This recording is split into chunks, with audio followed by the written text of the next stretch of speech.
रमता राम जपो रे प्राणी, अब तो सुन ले राम कहानी।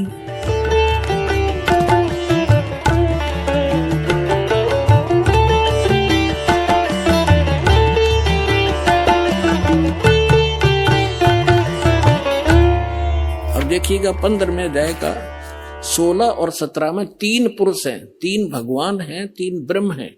अध्याय नंबर 15 का ये श्लोक नंबर 16 यहां पर है। इसमें लिखा है कि द्वौ इमौ पुरुषौ लोके सर्च अक्षर एवं च सर सर्वाणी भूतानि कुटस्थ अक्षर उच्चते। 16वां श्लोक, इसका अनुवाद यहां पर क्या ना, इस संसार में नाशवान और अविनाशी भी ये 2 प्रकार के पुरुष हैं। अब देखो इन्होंने सर्व माने नाशवान, अक्षर माने अविनाशी कर दिया। ये लिखना था इस संसार में सरपुरुष और अक्षर पुरुष, ये पुरुषों है ना, ये दोनों संस्कृत में इसके साथ भी लगाया जाता है, अक्षर पुरुष और सरपुरुष। ये और इनको देखें तो नाशवान और अविनाशी ये 2 प्रकार के पुरुष है। पुरुष माने परमात्मा है, प्रभु है, भगवान है, ईश है, स्वामी है। और संपूर्ण प्राणियों के शरीर तो नाशवान है, जीवात्मा अविनाशी कहा जाता है। अब क्या है, ये सरपुरुष मालिक है कि अक्षर पुरुष कितना मालिक है और परम अक्षर। अब तीसरा कौन है, वो तीसरा पहले दिखाते हैं आपको। तीसरा जो है वो परम अक्षर पुरुष है। अब यहां आपने 15वें अध्याय के 16वें श्लोक में 2 पुरुष हैं, सरपुरुष और अक्षर पुरुष। ये 2 प्रकार के पुरुष हैं और इनके अंतर्गत जितने प्राणी हैं वो नाशवान है और ये स्वयं भी नाशवान है। जीवात्मा तो गधे की भी नहीं मरती, कुत्ते की भी नहीं मरती। अब यहां देखो 15वें अध्याय के 17वें श्लोक में क्या लिखा है कि उत्तम पुरुष है तू अन्य। ये उत्तम पुरुष माने श्रेष्ठ परमात्मा तो इन दोनों से अन्य है, सरपुरुष और अक्षर पुरुष से। सरपुरुष सर और अक्षर, नाशवान और विनाशी, ये 2 प्रकार के पुरुष हैं। इसमें लिखा है 17वें श्लोक में 15वें अध्याय के कि उत्तम पुरुष है तू अन्य परमात्मा इति उद्धारत है, यह लोग तरम आविश्य विवर्ती अवैश्वर है। उत्तम पुरुष तो अन्य ही है, इन दोनों से कोई और है वो श्रेष्ठ भगवान परम अक्षर ब्रह्म। तीसरे नंबर का उत्तम पुरुष तो अन्य ही है जो तीनों लोकों में प्रवेश करके सबका धारण पोषण करता है। अविनाशी परमेश्वर परमात्मा इस प्रकार कहा जाता है। इसी 15वें अध्याय के प्रथम मंत्र में ये देखिएगा, 15वें अध्याय का प्रथम मंत्र में इसमें कहा है कि ऊर्ध्व मूलम अधः शाखम अश्वत्थम प्राहु अवम छंदासी यस्य पर्णानि ये तम वेद स वेदवित्। इन्होंने अनुवाद किया है कि ऊर्ध्व मूलम, आदि पुरुष परमेश्वर मूल वाले, इसका अर्थ करना था ऊर्ध्व माने ऊपर को, जड़ वाला वो तो पूर्ण परमात्मा है। और अधः शाखम, यहां इन्होंने अधः का अनर्थ कर दिया, ब्रह्मा रूप मुख्य शाखा वाले। नहीं, अधः माने नीचे होता है, ऊर्ध्व माने ऊपर होता है। इसमें अधः 2 बार है, अधः अधः, ये दूसरे श्लोक में।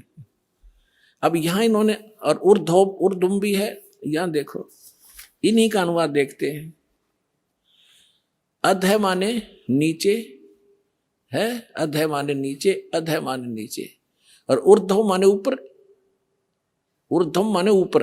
अब यहां देखो, हम फिर आगे वापस 15वें अध्याय के प्रथम श्लोक में, ऊर्ध्व मूलम अधः शाखम, ऊर्ध्व मूलम अधः शाखम, ये अधः शाखम, ये ऊर्ध्व मूलम अधः शाखम अश्वत्थम प्राहु अवम अविना छंदासी यस्य पर्णानि ये तम वेद स वेदवित्।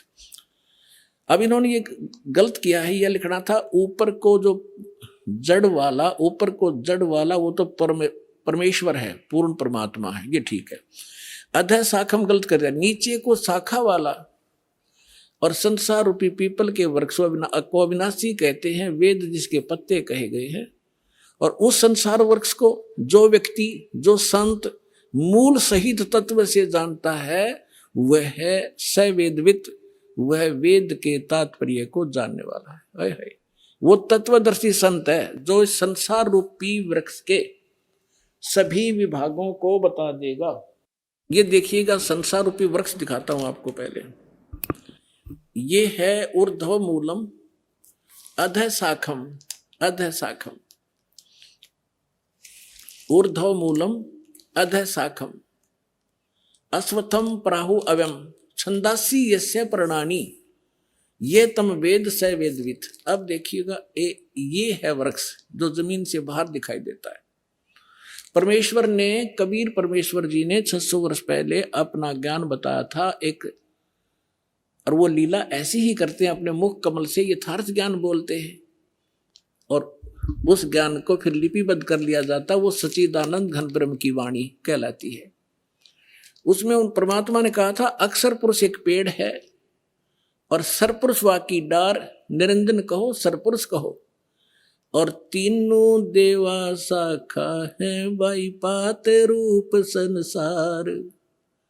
उस परमेश्वर ने वो परमात्मा जैसे रामानंद जी को मिले थे, स्वामी रामानंद जी को, उन्होंने जब परमात्मा को ऊपर देखा, फिर नीचे उसी एक सिंपल वेशभूषा में धाणक जुलाहे रूप में बनारस में देखा।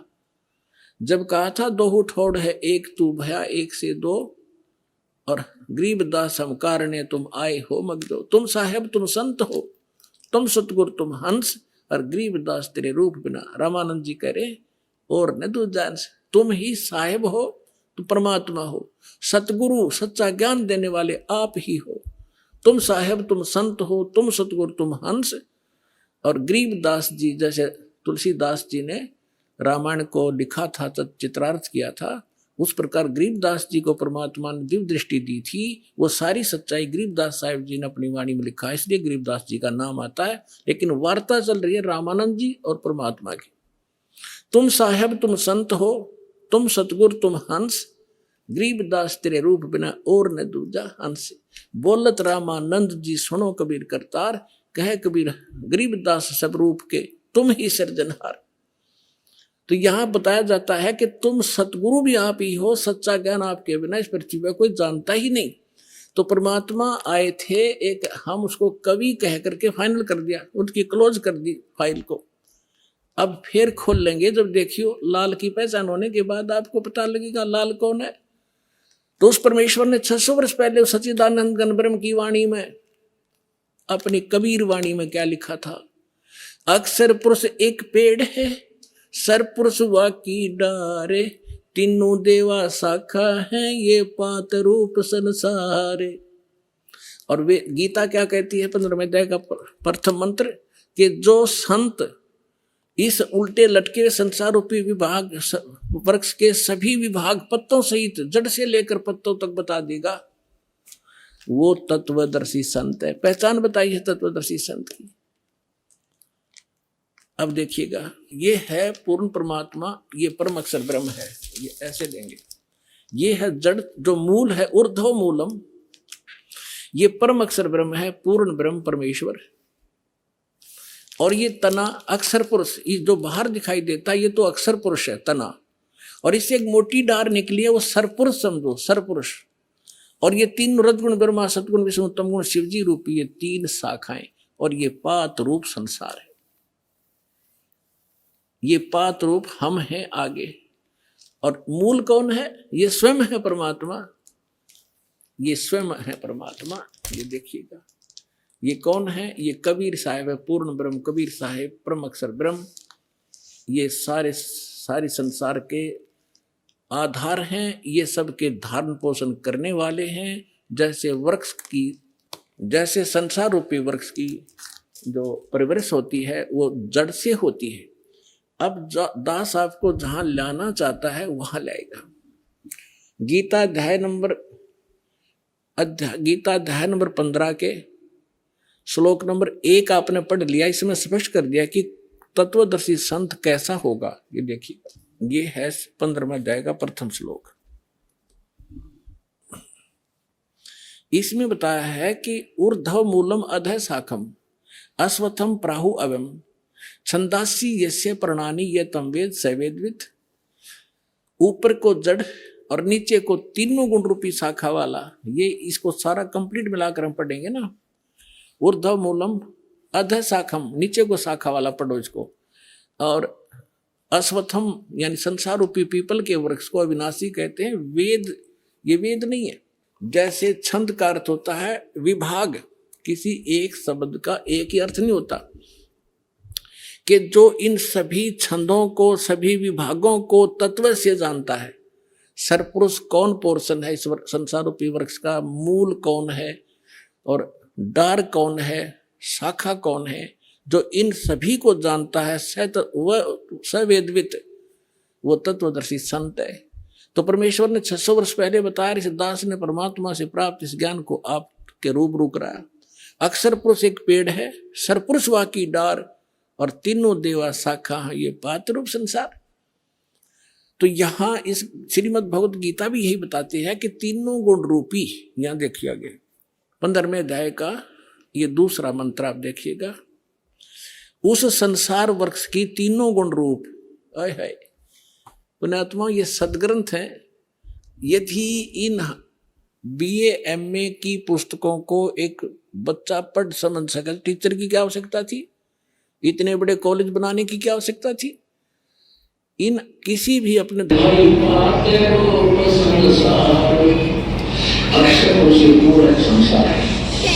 क्योंकि जो जमीन से बाहर दिखाई देता है उसको पेड़ मानते हैं,